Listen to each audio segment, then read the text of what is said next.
சாமி தந்ததையா எத்தனை பாட்ட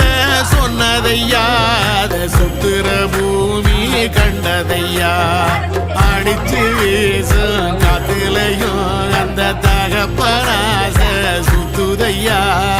பிடிச்சு பூக்கும் வேதையிலும் ஒரு வம்சத்து கதையே உள்ளதையா 100 தலைமுறை சேர்ந்து செதுக்குன ஈர நலம் இது பாறையா வாழும் வரையிலும் நீயும் விதைக்கிற கடமை இருக்கு கேளையா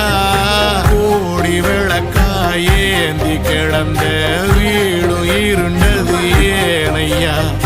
மாட விளக்கா நீயும் வரத்தான் வீடும் ஏங்கி நிற்குது